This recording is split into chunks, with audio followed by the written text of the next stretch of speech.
वंदे मातरम।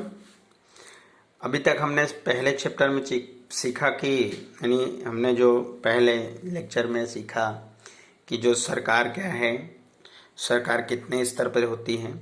अब हम इसमें सीखेंगे सरकार कैसे कानून बनाती है, उसका अमल कैसे करवाती है और सरकार के अंग क्या हैं, और जो राज्य स्तर की सरकार किसे कहते हैं, संघ स्तर की सरकार क्या है, फिर उसके बाद विधान परिषद क्या है और उसमें राज्यपाल और उसे राज्य सरकार के बारे में पढ़ेंगे। तो यहाँ पर हम सरकार और कानून, हमारी जो हेडिंग है, सरकार कानून बनाती है और उस कानून को देश के सभी लोगों को स्वीकार करना पड़ता है। यानी जो सरकारें हैं वे कानून बनाती हैं, देश का हर एक व्यक्ति उस कानून का पालन करता है। सरकार काम कर सके इसके लिए कानून ही महत्वपूर्ण साधन है। यानी कोई भी काम सरकार अच्छे से करे इसके लिए कानून ही सबसे अच्छा एक उत्तम मार्ग है। सरकार के पास जिस तरह कानून बनाने की सत्ता है, ठीक उसी तरह कानून को लागू करवाने की भी सत्ता है। मतलब सरकार जिस तरह से कानून बनाती है और उसी तरह से उसे अमल भी करवाती है। एक उदाहरण के द्वारा इसको समझने का प्रयास करते हैं बच्चों। मान लीजिए कि रेलवे में यात्रा कर रहे हैं आप और आपके पास टिकट नहीं है, यानी आपके पास टिकट होना ही चाहिए। यदि आप बिना टिकट यात्रा करते हुए पकड़े गए तो आपको दंड भरना पड़ेगा अथवा जेल जाना पड़ेगा। यानी सरकार कानूनी कार्रवाई करेगी तो भी उन लोगों को लगे कि अच्छी तरह कानून का पालन नहीं हो सकेगा, तब वे भी प्रश्नों के लिए आवाज उठा सकते हैं, न्यायालय में भी जा सकते हैं। न्यायालय सरकार को इस संबंध में योग्य निर्णय लेने का आदेश दे सकती है। तो आपने देखा कि सरकार क्या करती है कि कानून बनाती है और उसे पालन भी करवाती है। जैसे एक उदाहरण लिया कि एक व्यक्ति रेलवे में यात्रा कर रहा है, अगर यार रेलवे में यात्रा करना है तो उसके लिए नियम यह है कि भाई आपके पास टिकट होना चाहिए। यदि आपके पास टिकट नहीं है तो आपको दंड, या तो आप दंड दीजिए, जो भी उस ट्रेन के टिकट का भाड़ा है वो भरिए, अथवा आप जेल जाइए। समझ में आया? अब क्या होता है कि सरकार कानून की कार्रवाई करे तो भी लोगों को लगे कि अच्छी, मतलब सरकार कार्रवाई कर रही है और लोगों को लगे कि भाई अच्छी तरह से कानून का पालन नहीं हो रहा है, तो वो चाहें तो अपने न्याय करने के लिए अपनी आवाज़ उठा सकते हैं कि ये सरकार गलत कर रही है। और साथ ही साथ अगर उसको ज़्यादा संतुष्टि नहीं मिलती तो न्यायालय में भी जाकर अपना न्याय मांग सकते हैं। वो न्यायालय सरकार को इस संबंध में योग्य निर्णय लेने का आदेश देगी और न्यायालय सरकार के सम्मुख एक पत्र भेजेगी कि आप जो कार्य कर रहे हैं उससे आपके देश की या राज्य की जनता संतुष्ट नहीं है, तो कृपया आप योग्य निर्णय लें और लोगों को संतुष्ट करें। बच्चों, यहाँ पर कुछ विचार करने के लिए बोला गया है कि हम रात में 10 बजे के बाद सार्वजनिक रूप से लाउड स्पीकर क्यों नहीं बजा सकते। ऐसा क्या जरूरी है कि भाई लाउड स्पीकर ना बजाएं रात के 10 बजे। दूसरा कि सार्वजनिक मार्गों पर पटाखे क्यों नहीं फोड़ सकते। तीसरा कि विद्यालय का कोई समय पत्रक ना हो तो क्या होगा, और कानून किस लिए बनाना चाहिए। तो ये 4 चीज़ें हैं जिस पर हमें चर्चा करनी है। तो बच्चों, पहले हम आपको ये बता दें कि हम रात में 10 बजे के बाद लाउड स्पीकर क्यों ना बजाएं, यानी क्यों नहीं बजाना चाहिए। तो देखिए, जैसे कि हम सभी लोग रात के 10 बजे खाने पीने के बाद सोते हैं। मान लीजिए हम दिन भर काम करते हैं, काम करने के बाद रात में थक जाते हैं, हमको परेशानी होती है, और खाने के बाद अगर हम भरपूर नींद नहीं लेंगे, आराम नहीं करेंगे, तो सुबह फिर हमें वर्क करने जाना है, ड्यूटी जाना है। किसी न किसी को कहीं ना कहीं जाना ही रहता है ड्यूटी करने, तो उसको उस कार्य करने में अच्छा नहीं लगेगा, जिससे उसका सारा दिन बर्बाद हो जाएगा। तो इसके लिए सरकार ने सार्वजनिक रूप से लाउड स्पीकर 10 बजे रात में बजाने के लिए मना किया है। दूसरा प्रश्न है कि सार्वजनिक मार्गों पर पटाखे नहीं फोड़ने चाहिए। अब सार्वजनिक मार्ग का मतलब है कि जहाँ पर सभी आ जा सकते हैं। अब सार्वजनिक मार्ग में आप पटाखे फोड़ रहे हैं, वहाँ से कोई बच्चा गुजर रहा है, कोई गाड़ी वाला गुजर रहा है, कोई भी व्यक्ति गुजर रहा है, तो उस समय अगर उसको नहीं पता होगा तो पटाखा अगर फूटेगा तो उसको चोट पहुँच सकती है। ठीक है, इसलिए हमें सार्वजनिक मार्गों पर पटाखे नहीं फोड़ने चाहिए। तीसरा कि विद्यालय का कोई समय पत्रक ना हो तो क्या होगा। तो अगर समय पत्रक नहीं होगा तो जो बच्चे हैं वो कौन सी बुक कब पढ़ना है, कौन सा विषय कब ले जाना है, इसका उनके पास कोई वही नहीं रहेगा। दूसरी चीज़ सब समय नहीं रहेगा तो कब स्कूल जाना है, कितने बजे जाना है, कब पहुंचना है, कब छूटना है, क्या पीरियड कैसे लेने हैं, तो ये सारे जो है वो समझ में आएगा ही नहीं और बच्चे भी कंफ्यूज रहेंगे, सर भी कंफ्यूज रहेंगे। दूसरा, कानून किस लिए बनाना चाहिए। आपने तीनों चीज़ें पढ़ा ना कि हमें रात में 10 बजे के बाद लाउड स्पीकर, सार्वजनिक रूप से लाउड स्पीकर नहीं बजाना चाहिए, सार्वजनिक मार्गों पर पटाखे नहीं फोड़ने चाहिए, विद्यालय में कोई समय पत्रक नहीं हो तो क्या दिक्कत आएगी। तो इसी तरह से कानून किस लिए बनाना चाहिए। तो किसी भी देश का नियम, किसी भी देश के कार्य को चलाना हो, किसी भी देश के अर्थव्यवस्था को, समाज को, या कोई भी कार्य अच्छे से ढंग से करना हो तो उसके लिए हमें कहीं ना कहीं नियम कानून बनाने ही पड़ते हैं। तो इसीलिए कानून हमें इसलिए बनाना चाहिए ताकि हम अपने देश की, अपने समाज की, अपने घर के, अपने स्कूल के, या हम जिस क्षेत्र में जहाँ रहते हैं उसमें एक सुचारू रूप से और व्यवस्थित रूप से कार्य कर सकें। इसके लिए हमें कानून यानी एक नियम, एक प्रकार का, जिससे हम किसी कार्य को सुनियोजित ढंग से कर सकें। बच्चों, आपको प्रवृत्ति करनी है कि हमें कानून का पालन क्यों करना चाहिए। आपको ये प्रवृत्ति है, आपकी एक्टिविटी है कि हमें कानून का पालन क्यों करना चाहिए। तो ये आप अपनी कॉपी में लिखिएगा। अब हम यहाँ पे पढ़ते हैं कि सरकार के अंग। अब आपने जो भी पीछे पढ़ा, इससे निष्कर्ष क्या निकलता है कि राज्य अपने कार्यों को जिस तंत्र के द्वारा, यानी जिस सिस्टम के द्वारा कराती है, उसी तंत्र को सरकार कहते हैं। सरकार जिस सिस्टम से अपने कार्य करवाती है उसको हम सरकार के नाम से जानते हैं। सरकार प्रत्येक राज्य का एक आवश्यक अंग है, मतलब हर एक स्टेट में ये एक इसेंशियल्स पार्ट्स है, यानी आवश्यक अंग है। ये सरकार की विविध प्रवृत्तियां करनी होती हैं। सरकार धारा अथवा कानून बनाती है। सरकार को बहुत सारे कार्य करने होते हैं, बहुत सारी एक्टिविटी करनी होती है। किसी भी क्षेत्र में ले लो, सामाजिक क्षेत्र में ले लो, आर्थिक क्षेत्र में, राजनीतिक क्षेत्र में, हर एक क्षेत्र में सरकार को कुछ ना कुछ कार्य करना होता है। और इसके लिए सरकार क्या करती है, सरकार धारा या कानून बनाती है। कानून को लागू भी करवाने का काम वही करती है। सरकार उसका योग्य अर्थघटन करके कानून की पूर्ति करती है और न्याय दिलाती है। मतलब कानून कोई भी प्रकार से उस जो कानून लागू कर रही हो तो उस पर संपूर्ण विचार विमर्श करती है कि कितने हद तक ये हमारा जो कानून है वो अच्छा है या क्या है। तब उसको अच्छे से विचार करने के बाद फिर वो लागू करती है और लोगों को न्याय मिले ऐसा काम करती है। कानून निर्मित करने वाले अंग को विधानसभा कहते हैं, यानी जो कानून बनाने का काम करती है उसे विधानसभा के नाम से जाना जाता है। निर्मित कानून को लागू करवाने का जिस अंग द्वारा काम होता है उसे मंत्रिमंडल या कार्यपालिका कहते हैं।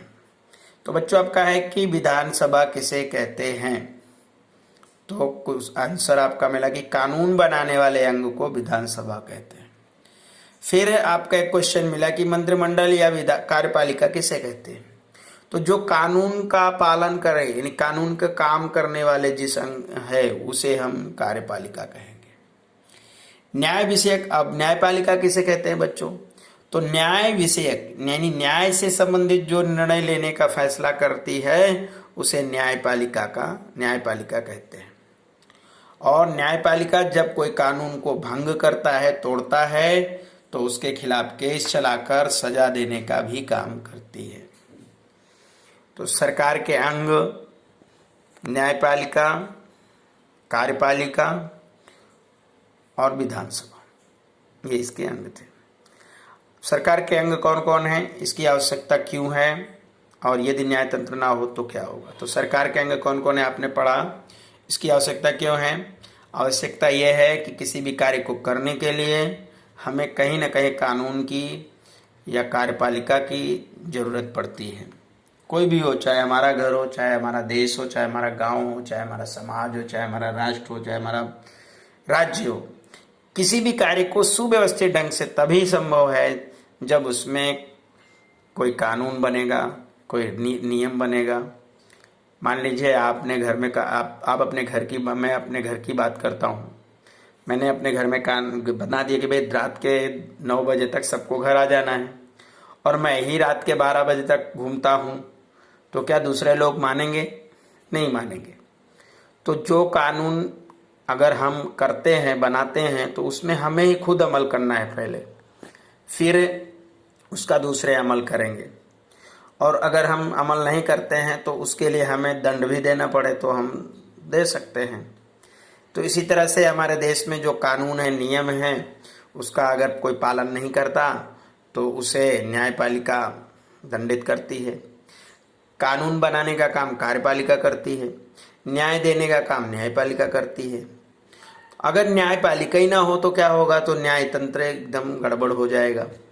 हर एक व्यक्ति को न्याय कहीं मिलेगा ही नहीं, और फिर न्याय नहीं मिलेगा तो चारों ओर अराजकता ही अराजकता फैल जाएगी। तो फिर हमें बहुत दिक्कत आएगी। हमें किसी भी क्षेत्र में अगर न्याय नहीं मिला है, न्याय लेना है, तो फिर दिक्कत आएगी। भारत एक विशाल देश है। भारत अलग अलग राज्यों से बना एक संघ है। देश का संचालन सरलता से हो सके, इसके लिए संविधान ने भारत को संघ राज्य बनाया है। इसीलिए भारत में समवायी अर्थात राष्ट्र और राज्य, इस तरह के 2 स्तर की सरकारें हैं। मतलब आप भारत जो है वो बहुत बड़ा देश है, और इसको चलाने के लिए कहीं ना कहीं हमें, यानी इसको अच्छे से भारत राज्य की व्यवस्था को सुचारू रूप से चलाने के लिए इसको 2 भागों में बांटा गया है। पहले भाग को राष्ट्र, पहले भागों को केंद्र सरकार या संघ सरकार कहते हैं, जो राष्ट्रीय स्तर की होती है, और जो निचले स्तर की होती है उसे राज्य सरकार कहते हैं।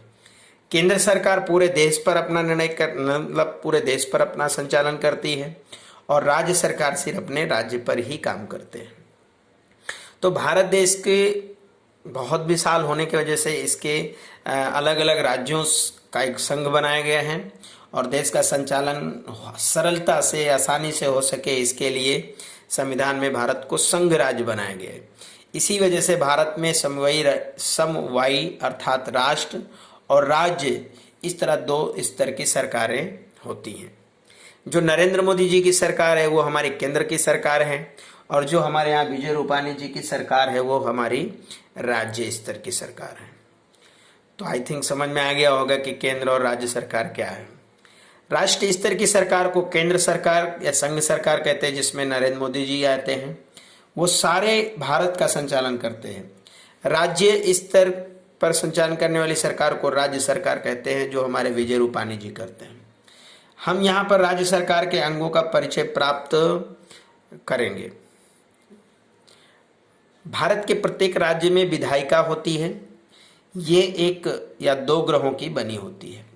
इसकी जो निचली ग्रह होती है उसको विधानसभा कहते हैं, और इसका ऊपरी ग्रह जो होता है उसे विधान परिषद कहते हैं। यानी किसी भी राज्य में यानी कि भारत के प्रत्येक राज्य में विधायिका होती है। विधायिका 2 ग्रहों में बटी होती है।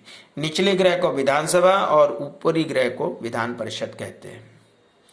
और इनमें राज्यपाल का समावेश होता है। राज्यपाल आते हैं।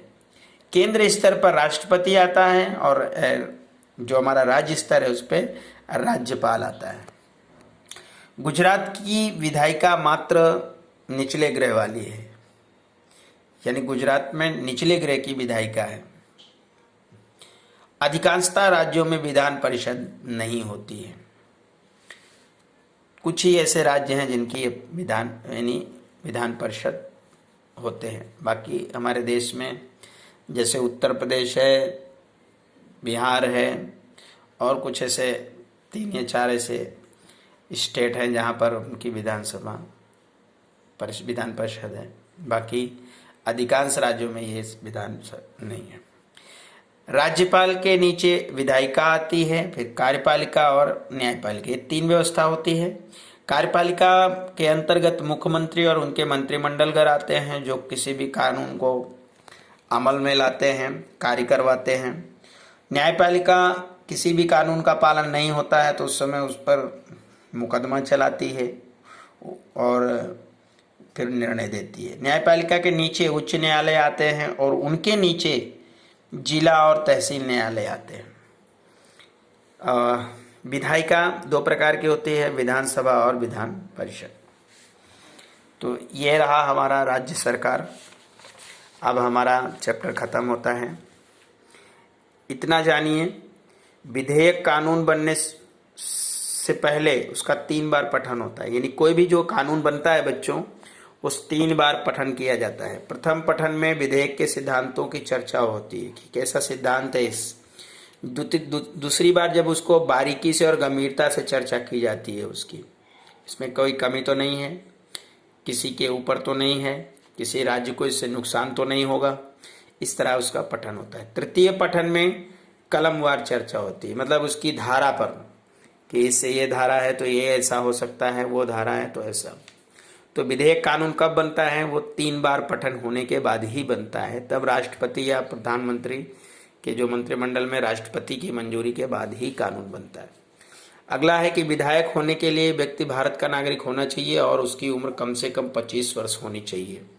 यानी विधायक अगर बनना है किसी भी व्यक्ति को, वो भारत का नागरिक हो और उसकी उम्र 25 साल होनी ही चाहिए। अगला है कि संवैधानिक व्यवस्था के अनुसार भारत के किसी भी राज्य की विधानसभा के सदस्यों की संख्या 500 से अधिक और 60 से कम नहीं होनी चाहिए। यानी जो हमारे जो भारत की विधानसभा है उसके सदस्यों की संख्या 500 से ज़्यादा, यानी 500 से ज़्यादा और 60 से कम नहीं होनी चाहिए। अगला है कि राज्यपाल राज्य का प्रथम नागरिक है और जो राज्यपाल है वो राज्य का प्रथम नागरिक होता है। राज्य की कार्यकारिणी का संवैधानिक प्रमुख भी वही है, यानी संविधान का प्रमुख राज्यपाल है। ठीक उसी तरह से पूरे समग्र राज्य का संचालन उसके नाम से चलता है, यानी राज्यपाल के। और हमारे देश का प्रतिनिधित्व के रूप में राष्ट्रपति काम करता है। जिस तरह राज्य में राज्यपाल कार्य करता है, उसी तरह से राज्य का प्रथम नागरिक राज्यपाल है और पूरे देश का प्रथम नागरिक राष्ट्रपति है। तो बच्चों, अब यहाँ पर प्रश्न है, सरकार की आवश्यकता क्यों है? सरकार कौन कौन से कार्य करती है? निर्मित कानून लागू ना हो और आपको अन्याय हो रहा हो तो आप क्या करेंगे? भारत में एक ही स्थान पर संचालन करना क्यों संभव नहीं है? उसके बाद सही जोड़े मिलाइए। ग्राम पंचायत, तहसील पंचायत, जिला पंचायत, केंद्र राज्य सरकारें, फिर यहाँ उनके कार्य दिए गए हैं। तो ये आपको बच्चों करना है। अब हमारा चैप्टर 3 खत्म होता है। वंदे मातरम। जय हिंद।